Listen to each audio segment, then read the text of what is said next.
Después de nuestra aventura en el chalet de Passy, volvimos apresuradamente a Londres. Allí le aguardaban a Poirot varias cartas. Leyó una de ellas con una curiosa sonrisa y luego me la entregó. «Lea esto, mon ami».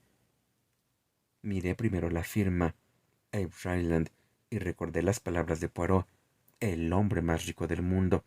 La carta era breve e incisiva. En ella manifestaba su profunda insatisfacción por la razón aducida por Poirot para retirarse en el último momento del asunto que se le había oído en América del Sur. «Esto da mucho que pensar, ¿no le parece?», dijo Poirot. «Supongo que es muy natural que se haya molestado un poco». «No, no, no me ha entendido. Recuerde las palabras de Maeterlinck, el hombre que se refugió aquí para acabar muriendo en manos de sus enemigos. El número 2 está representado por una S, con dos líneas que la atraviesan, es decir, el signo del dólar. También por dos barras y una estrella. Cabe suponer, por tanto, que se trata de un súbdito estadounidense y que representa el poder de la riqueza. Añada a esas palabras el hecho de que Ryland me ofreció una enorme suma para que cayera en la tentación de salir de Inglaterra. ¿Y qué me dice de ello, Hastings? Eso significa, dije mirándole, que sospecha usted que Abe Ryland, el multimillonario, es el número 2 de los cuatro grandes. Su brillante intelecto ha captado la idea, Hastings. Sí, eso es lo que sospecho. El tono en que ha dicho multimillonario ha sido elocuente, pero permítame que subraye un hecho. Este asunto lo dirigen hombres situados en las altas esferas, y el señor Ryland tiene fama de no ser muy honrado en sus tratos comerciales.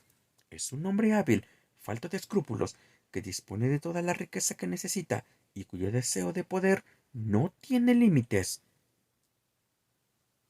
Indudablemente había que decir algo en relación con lo afirmado por Poirot. Le pregunté cuándo se había formado una opinión definitiva sobre esta cuestión. «A decir verdad, no puedo afirmar nada con seguridad. No puedo estar seguro, mon ami. Permítame asegurarle definitivamente el número 2 a Abe Ryland, y nos habremos acercado más a nuestro objetivo». «Ryland acaba de llegar a Londres, según veo», dije yo, señalando la carta. «¿Irá a verlo para presentarle sus excusas personalmente?» «Podría serlo». 2 días después, Poirot volvió a nuestras habitaciones en un estado de inconcebible agitación. «Amigo mío, se ha presentado una ocasión asombrosa, sin precedentes, una ocasión que no se repetirá nunca. Pero existe un peligro, un grave peligro. No debería ni siquiera pedirle que lo intentara». Si Poirot trataba de asustarme, no lo iba a conseguir de ese modo, y así se lo hice saber. Expuso entonces, con menos incoherencia, su plan. Al parecer, Ryland buscaba un secretario inglés, alguien que supiera comportarse en sociedad y tuviese buena presencia. Poirot sugirió que solicitara yo el puesto. «Lo haría yo mismo, mon ami», explicó excusándose. «Pero, como comprenderá, para mí es casi imposible disfrazarme del modo adecuado. Hablo muy bien el inglés, salvo cuando estoy emocionado, pero mi pronunciación me traicionaría, y aunque tuviera que sacrificar mi bigote, no me cabe duda de que seguiría siendo reconocido como Hércules Poirot». Como sus argumentos me parecieron lógicos, le dije que estaba dispuesto a representar el papel e introducirme entre la gente de Ryland. «Pero le apuesto 10 contra 1 a que no me va a contratar», observé. «Sí, sí lo hará. Prepararé para usted tales recomendaciones que no tendrá más remedio que aceptarle. El propio ministro del Interior le recomendará». A mí me pareció que esto era llevar las cosas un poco lejos, pero Poirot rechazó mis propuestas. «Sí, le recomendará con gusto. Investigué para él un pequeño asunto que podría haber causado un grave escándalo. Todo se resolvió con discreción y delicadeza, y ahora, como dicen ustedes los ingleses, se posa en mi mano como un pajarito y come las miguitas. Lo primero que hicimos fue contratar los servicios de un artista del maquillaje. El hombrecillo tenía una curiosa manera de volver la cabeza, de un modo parecido a como lo hacen las aves. Los movimientos del propio Poirot no eran muy diferentes. Me estuvo estudiando durante algún tiempo en silencio y luego se puso a trabajar. Cuando media hora después me miré en el espejo, me quedé asombrado. Unos zapatos especiales hicieron que mi estatura aumentara por lo menos en 5 centímetros. Mi chaqueta fue reformada con objeto de darme un aspecto larguirucho, flaco y débil. La habilidosa alteración de mis cejas confirió un aspecto totalmente distinto a mi cara. Me puse almohadillas entre los dientes y los carrillos, y el intenso bronceado de mi cara desapareció, así como el bigote. A un lado de la boca destacaba un diente de oro. Su nombre, dijo Poirot, es Arthur Neville. Que Dios le guarde, amigo mío.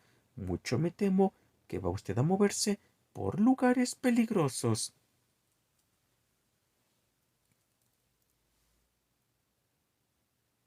A la hora indicada por el señor Ryland, me presenté en el Hotel Savoy, con el corazón latiéndome fuertemente, y pedí ver al gran magnate.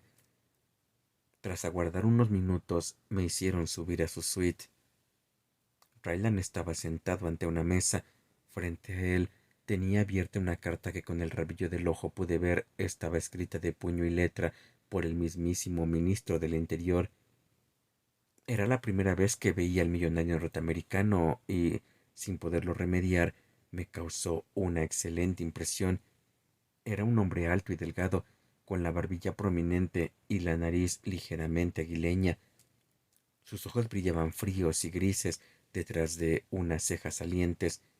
Tenía el pelo espeso y gris, y en la comisura de la boca llevaba, con una inclinación un tanto chulesca, un largo puro, sin el cual, como supe después, nunca se le veía. Siéntese, gruñó. Me senté. Golpeó con los dedos la carta que tenía frente a él. Según me dicen aquí, es usted el hombre adecuado, y no es necesario que yo busque más. Dígame, ¿está al tanto de las cuestiones relacionadas con la alta sociedad? Le dije que creía poder satisfacer en ese aspecto.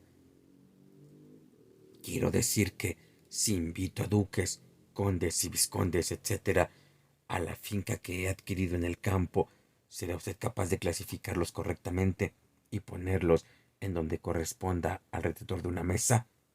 Naturalmente, repliqué sonriendo. Siguió examinándome durante algunos minutos y por último me contrató. Lo que deseaba el señor Ryland era un secretario que estuviera familiarizado con la sociedad inglesa. Ya tenía un secretario y una taquígrafa norteamericanos. 2 días después fui a Hatton Chase, la residencia del duque de Lancashire, que el norteamericano millonario había alquilado por un periodo de 6 meses. Mis obligaciones no representaron para mí dificultad alguna. En cierta época de mi vida había sido secretario particular de un antiguo diputado del Parlamento, por lo que el papel que tenía que desempeñar me resultaba bastante familiar. Aunque el señor Ryland solo tenía muchos invitados durante el fin de semana, los restantes días eran relativamente tranquilos. Veía poco al señor Appleby, el secretario norteamericano, pero me pareció un joven normal y agradable, muy eficiente en su trabajo. Aún veía menos a la señorita Martin, la taquígrafa. Se trataba de una bonita muchacha de unos 23 o 24 años, con pelo castaño rojizo y ojos pardos, que en algunas ocasiones podían parecer traviesos. Bien, es verdad que la mayor parte de las veces la joven bajaba formalmente la mirada. Me pareció que su jefe no era santo de su devoción, aunque, por supuesto, tenía un buen cuidado de no dejar traslucir sus sentimientos. Sin embargo, llegó un momento en que inesperadamente me hizo depositario de su confianza. Yo, claro está, había estudiado cuidadosamente a fondo a los miembros de la casa. Algunos de los sirvientes habían sido contratados recientemente, uno de los criados, al parecer, y alguna de las doncellas. El mayordomo, el ama de llaves y el cocinero pertenecían al personal del duque y habían accedido a seguir en la casa. Descarté a las doncellas por parecerme poco importantes. Examiné muy cuidadosamente a James, el segundo lacayo, pero estaba claro que no era más que un lacayo de segunda clase, y solamente eso. Había sido contratado, por supuesto, por el mayordomo. Una de las personas que menos confianza me inspiró fue Gibbs, el ayuda de cámara de Ryland, a quien éste se había traído de Nueva York. Aunque inglés de nacimiento y de modales irreprochables, yo abrigaba, sin embargo, vagas sospechas en relación con su persona. Llevaba ya 3 semanas en Hatton Chase y no se había pronunciado en ninguna clase de incidente con el que yo pudiera fundamentar nuestra teoría. No existía ningún indicio de las actividades de los cuatro grandes, aunque el señor Ryland era un hombre de una fuerza y personalidad arrolladoras. Llegué a creer que Poirot había cometido una equivocación al relacionarlo con aquella terrible organización. De un modo casual, oí incluso cómo hablaban de Poirot una noche durante la cena.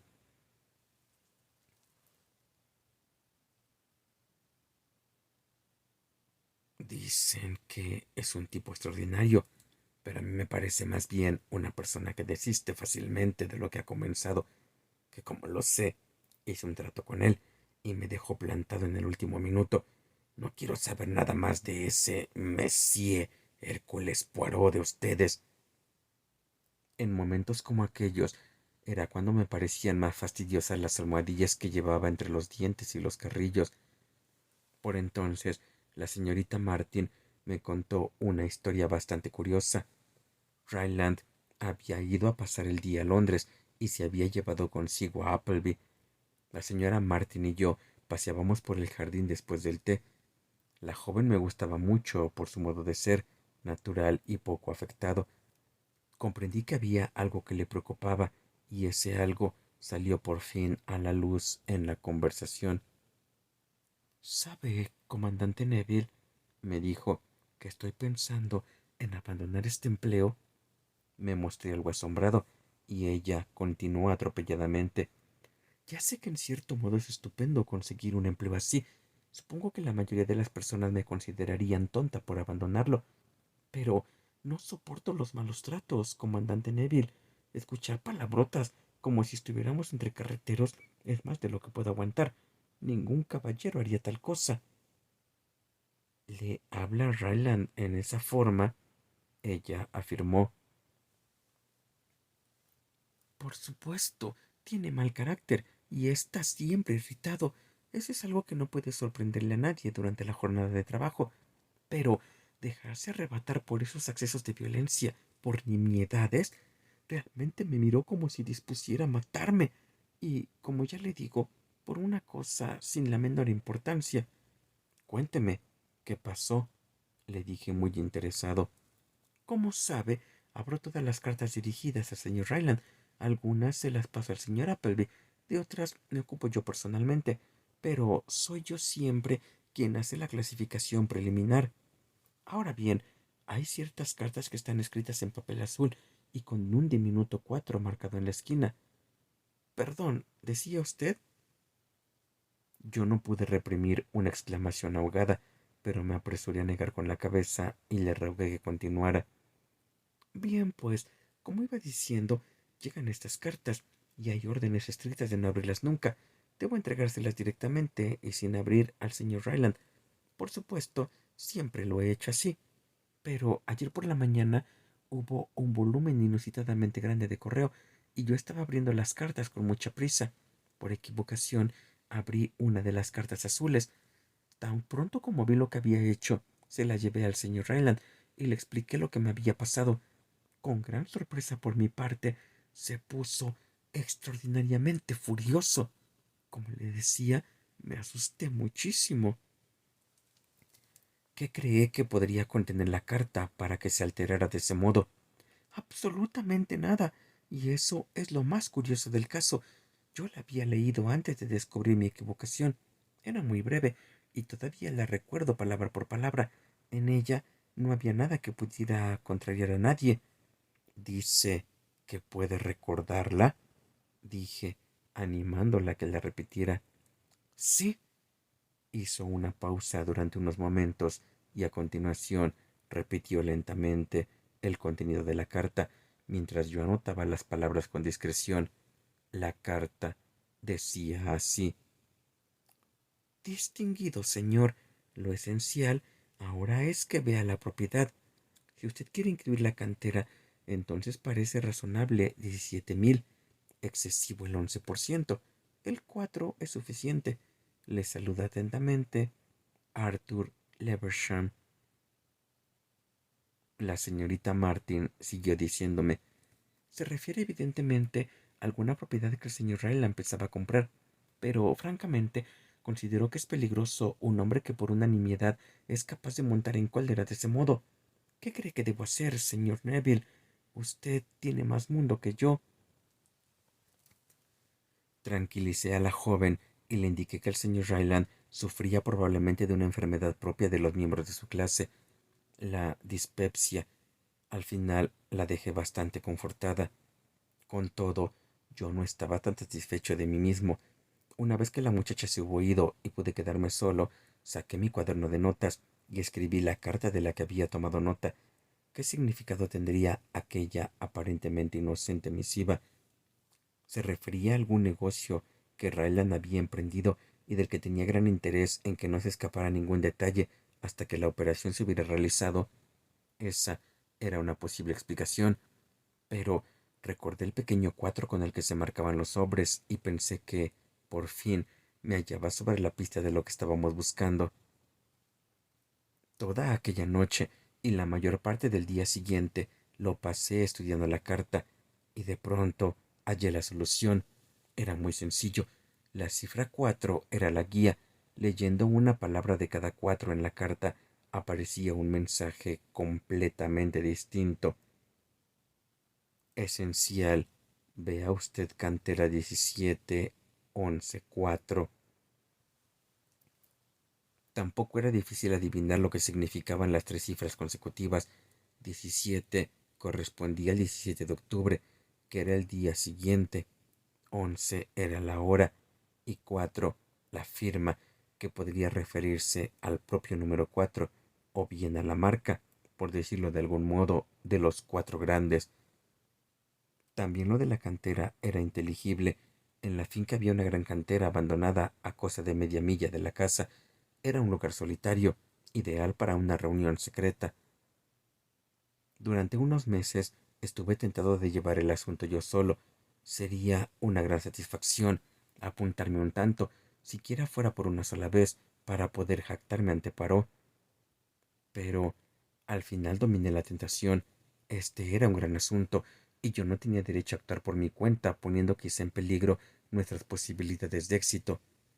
Por primera vez nos habíamos adelantado a nuestros enemigos. Ahora se trataba de llevar el asunto a feliz término, y, aunque me costara reconocerlo, Poirot era de los dos el más inteligente. Le escribí inmediatamente, exponiéndole los hechos y explicándole lo urgente que era que escucháramos lo que se dijera en la entrevista. Si quería dejármelo a mí, santo y bueno, pero le daba instrucciones detalladas de cómo llegar hasta la cantera desde la estación para el caso de que juzgase más prudente hallarse presente. Llevé mi carta al pueblo y la eché al correo personalmente.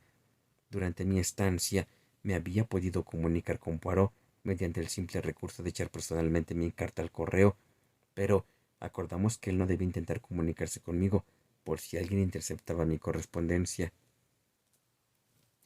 Al atardecer del día siguiente yo ardía de impaciencia. No había invitados en la casa y estuve ocupado con el señor Ryland en su estudio durante todas las horas que precedieron la noche. Había previsto que esto sería lo que ocurriría, por lo que no tenía esperanzas de poder recibir a Poirot en la estación. Sin embargo, confiaba en que podría terminar el trabajo antes de las 11 de la noche. Poco antes de las 10:30, el señor Ryland miró el reloj y dijo que ya no podía más. Yo hice oídos sordos a su insinuación y me retiré discretamente. Me dirigí al piso superior como si fuera a acostarme, pero me deslicé silenciosamente por una escalera lateral y salí al jardín. Había tomado la precaución de ponerme un abrigo oscuro para ocultar la blancura de mi pechera blanca. Cuando llevaba recorrido un buen trecho, miré por casualidad encima de mi hombro y vi que el señor Ryland acababa de salir de su estudio por la ventana francesa que daba al jardín. Se disponía a acudir a la cita. Avivé el paso para poder tomarle una clara delantera y llegué a la cantera casi sin aliento. No parecía haber nadie por allí, y serpenteando me metí en una especie de maraña de matorrales, dispuesto a esperar los acontecimientos. 10 minutos después, exactamente a las 11, llegó Ryland con el sombrero inclinado sobre los ojos y el inevitable puro en la boca. Echó una rápida ojeada alrededor y a continuación se internó en las oquedades de la cantera que había más abajo. Al momento oí un bajo murmullo de voces. Evidentemente el hombre u hombres, quiera que fueran, habían llegado antes a la cita. Con precaución salí serpenteando de entre los arbustos, centímetro a centímetro, tomando las máximas precauciones para no hacer ruido, y casi arrastrándome, avancé por un sendero de fuerte pendiente. Tanto me acerqué que solamente una roca me separaba de los hombres que hablaban. Amparado por la oscuridad, rodeé la roca y me encontré frente a la boca de una negra pistola automática de aspecto siniestro. —¡Manos arriba! —dijo el señor Ryland concisamente. —Le esperaba. Estaba sentado a la sombra de la roca, por lo que no podía verle la cara, pero el tono amenazador de su voz era desagradable. Luego sentí un aro de frío acero en mi nuca y Ryland bajó su pistola. —Está bien, George —dijo, arrastrando las sílabas—. Tráelo aquí.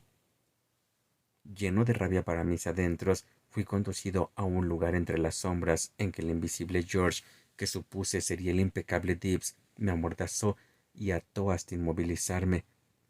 Ryland habló de nuevo en un tono que me resultaba difícil reconocer de tan frío y amenazador que era. —Este va a ser el fin de ustedes dos. Se han interpuesto en el camino de los cuatro grandes más allá de lo conveniente. ¿Ha oído hablar alguna vez de los corrimientos de tierras? Aquí se produjo uno de ellos hará un par de años. Esta noche se va a producir otro. Lo he preparado todo perfectamente. Ese amigo suyo no parece llegar a las citas con mucha puntualidad. Me estremecí horrorizado. Poirot, dentro de unos momentos, entraría directamente y por su propio pie en la trampa.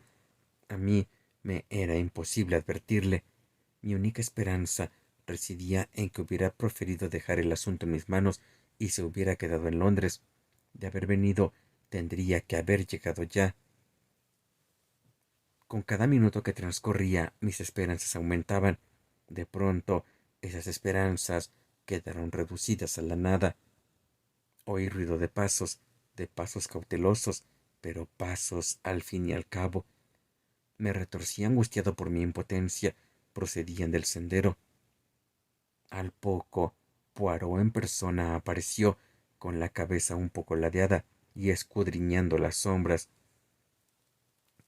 Oí el gruñido de satisfacción que emitía Ryland al levantar la automática y gritar «¡Manos arriba!». Dibbs se lanzó hacia adelante de un salto y quedó a la espalda de Poirot. Se había completado la emboscada. —Es un placer conocerle, Monsieur Hércules Poirot —dijo cruelmente el norteamericano. El dominio de sí mismo del que hacía gala Poirot era maravilloso. No se inmutó lo más mínimo, pero vi que sus ojos escudriñaban la oscuridad. —¿Y mi amigo? ¿Está aquí? —Sí, han caído ustedes dos en la trampa de los cuatro grandes. Y se echó a reír. —¿Una trampa? —inquirió Poirot. El norteamericano no quiso perder la oportunidad de hacer un juego de palabras. —¿Todavía no ha caído usted? —Sí, he entendido que aquí hay una trampa —dijo Poirot suavemente—. Pero está usted equivocado, monsieur. Es usted quien ha caído en ella, no mi amigo y yo. ¿Qué? Aunque Ryland levantó la automática, por la expresión de su mirada, comprendí que titubeaba. Si dispara, cometerá un asesinato, presenciado por 10 pares de ojos, y será ahorcado por ello. Este lugar está rodeado desde hace una hora por hombres de Scotland Yard. Es un jaque mate, señor Abe Ryland. Lanzó un curioso silbido, y como por arte de magia, aquel lugar se pobló de policías, que apresaron a Ryland y a su ayuda de cámara y los desarmaron. Tras decir unas cuantas palabras al oficial encargado de la operación, Poirot me asió por el brazo y me alejó de allí. Una vez fuera de la cantera, me estrechó entre sus brazos calurosamente. Está usted vivo e ileso. Es estupendo. No sabe cuántas veces me he reprochado el hecho de haberlo dejado venir. Estoy perfectamente bien, dije, zafándome de su brazo. Pero estoy un poco a oscuras. Cayó en la cuenta de su estratagema, ¿no es así? Lo esperaba. ¿Por qué otro motivo cree que permití que viniera? Su nombre falso, su disfraz, ni por un momento estaban destinados a engañar a nadie. ¿Cómo? Exclamé. Usted no me dijo nada. Como ya le he dicho muchas veces, Hastings, tiene usted un carácter tan transparente y honrado que, a menos que usted mismo esté engañado, es imposible que engañe a otros. A usted le descubrieron desde el primer momento e hicieron lo que yo esperaba que harían en cuanto pusieran en funcionamiento las células grises. Utilizarle como cebo. Le echaron la chica. Por cierto, mon ami, como dato interesante desde el punto de vista psicológico, ¿tiene el pelo rojo? ¿Se refiere a la señorita Martin? Pregunté fríamente. Su cabello tiene una tonalidad rojiza, pero estos individuos son espantantes. Hasta han estudiado la psicología de usted. Oh, sí, amigo mío. La señorita Martin estaba metida en el asunto. Ella le repite la carta junto con el cuento del ataque de ira del señor Ryland. Usted toma nota de ella, se estruja los sesos. La clave está bien preparada. Es difícil, pero no demasiado. Usted la descubre y me avisa para que venga. Pero lo que ellos no saben es que yo estoy esperando precisamente que todo esto suceda. Inmediatamente voy a ver a Japp. Dispongo las cosas y, como ha podido observar, hemos triunfado. Yo no me sentía especialmente complacido con Poirot, y así se lo dije. A primeras horas de la madrugada regresamos a Londres en un tren que transportaba leche. Como puede suponerse, el viaje no resultó especialmente agradable. Acababa de bañarme y estaba entregado a agradables pensamientos relacionados con el desayuno, cuando oí la voz de Japp en el cuarto de estar. Me puse una bata y salí corriendo. Bonito descubrimiento el que nos ha hecho usted esta vez, decía Japp. Ha quedado muy mal, Poirot. Es la primera vez que le veo dar un tropezón. La cara de mi amigo reflejaba su perplejidad. Japp prosiguió. Así es que nosotros, tomándonos en serio todo eso de la mano negra, y resulta que desde principio a fin fue cosa de lacayo. ¿De lacayo? Dije con voz entrecortada.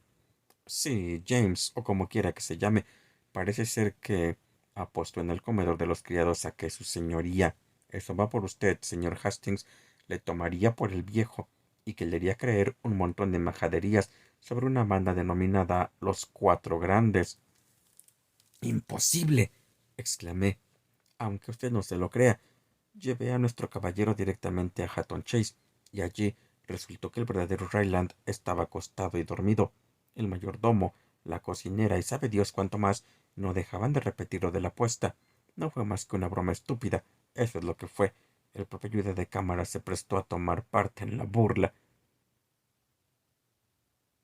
De modo que ese es el motivo de que se mantuviera en la sombra, murmuró Poirot.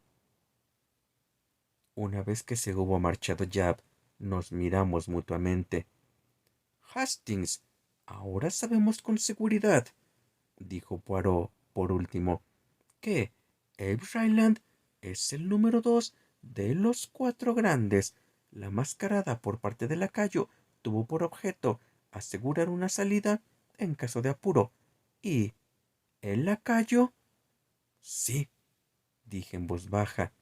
Es el número 4, dijo Poirot, muy serio.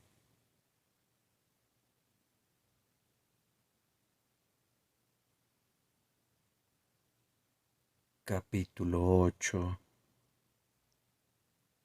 En la boca del lobo.